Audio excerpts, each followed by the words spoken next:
Hello everyone and welcome back to the channel. Systems and interviews can be quite hard. You are presented with a high level problem and suddenly you are expected to architect a scalable fault tolerant system from scratch. It feels like an open ended puzzle with no single right answer. But here is a secret: system design interviews follow a predictable pattern. It's not about a perfect solution, but about how you think. Today, I'm sharing a 6 step framework that will help you tackle any system design problem systematically and confidently. So, let's dive in. In the beginning, we need to understand the core goal. So, before we start, remember the interview's goal. They want to understand your thought process. Basically, can you communicate complex idea clearly, sorry, not clearly. Can you break down a big problem into smaller pieces? Can you analyze trade-offs? Can you handle ambiguity? Can you design for scalable reliability and performance? It's a conversation, not a quiz. So you need to embrace the dialogue. Okay, let's start by step one. Step one, you need to understand the problem and requirements. This is the most important phase, I would say. This is the most important step. I would say, please, do not jump to solution. This is the most crucial step. You need to ask clarifying questions. You need to understand your functional requirements. Basically, what does the system do? You need to understand the non-functional requirements. Basically, these are constraints and the qualities of the system. They often dictate your design choice. You need to ask about scalability. Basically, how many users do we have? You need to ask about latency, like how fast should the response be? You need to ask about availability, like how much uptime should be. You need to ask about the consistency. Should be strong consistency or eventual consistency. You need to ask about reliability, like how much data loss can be tolerated. You need to ask about durability, cost, security, maintainability. All of that belongs to non-functional requirements. Also, you need to think about the scope. Basically, what's in and out of the scope for this interview. If someone told you have to design Facebook, you will not design every single thing in Facebook. You might only be designing the newsfeed system in Facebook. So there is a lot of things are out of scope. So you need to clarify them. Okay, let's give an example. So let's say that if they ask design Twitter, you need to clarify which features should we design, like posting, timeline, search, DMs. What scale are we talking about? Like millions of users, billions of tweets? Is it read heavy or write heavy system? What are the latency expectations for the user's feed? Okay. Number two, or step two, you need to work with the high level design. Right now, we know our requirements. So we will start simple. After knowing the requirements, we draw a basic diagram of the core components. Like we have a client, we have an API gateway, we have a rate limiter, we have things like that. We will start pretty simple. You need to mention any other obvious major components like caches or message queue. Okay, we need to mention that. Also, you will have to do some sort of capacity estimation in this step, or maybe the step before it. Like basically, do a quick like back to in the envelope calculation based on your non-functional requirements. Like we have 10 million daily active users, and we have basically like 10 billion tweets, and if each photo of the user is one megabyte, it will be like da da da things like that.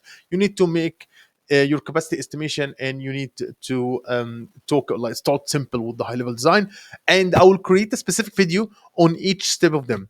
So if you don't understand what's going on here, or if you think that this video is missing something, I will create other videos that will make everything like we will talk about every step in details, so you will be more confident when you are assigning or when you are in your systems interviews. Step three, It's the deep dive into core components. So, based on your non functional requirements and high level design, which basically will identify one to two most critical or challenging components to deep dive in. And I would say most probably your interviewer will pick that component, and maybe you can ask, or maybe can should we go on this component or something like that. But I would say 90% your interviewer will say, okay, what about this component? And maybe like you will, for example, um, you will given like a 10 million daily active users and low latency feed. So let's focus on storage and retriever of the user feed, for example, like that. So you will discuss specific technology patterns like databases, like SQL versus NoSQL, and specific database choices. You might discuss caching, like where to cache.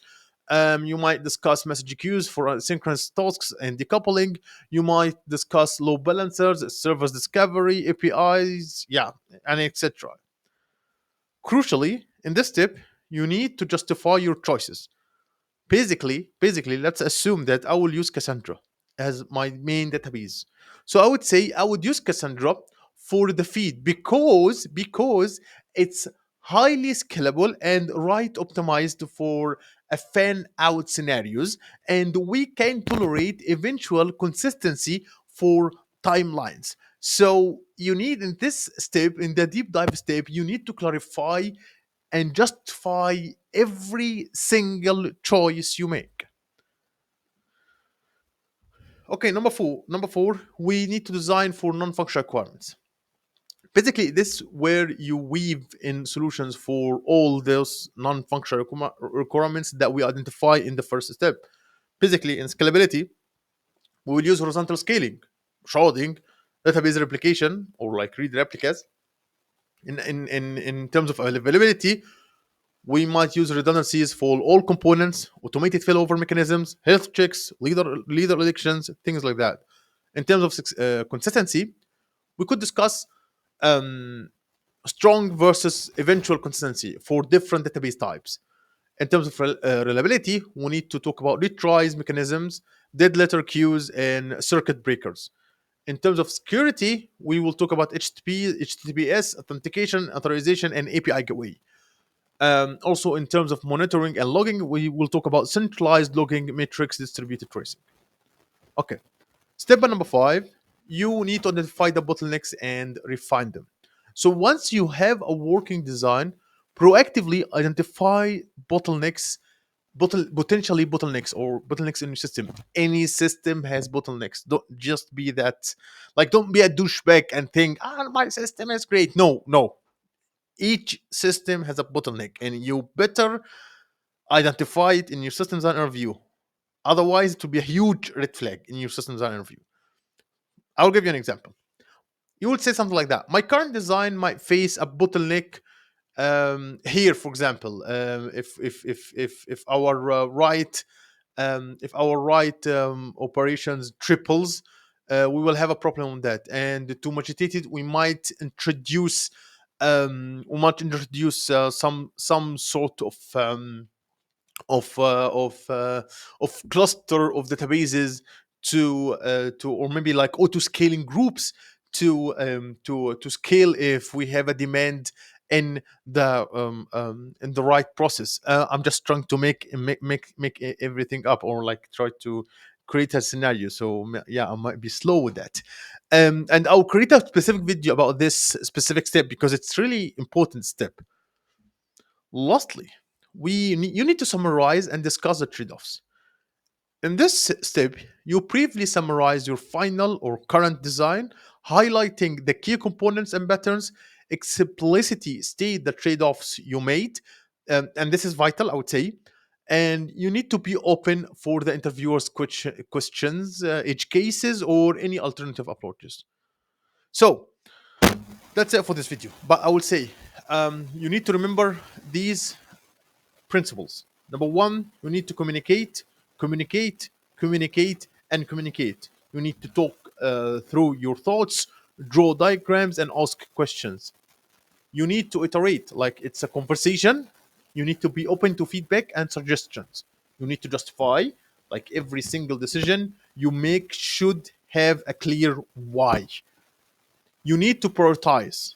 You need to address the most critical functionality and non-functional requirements first before everything.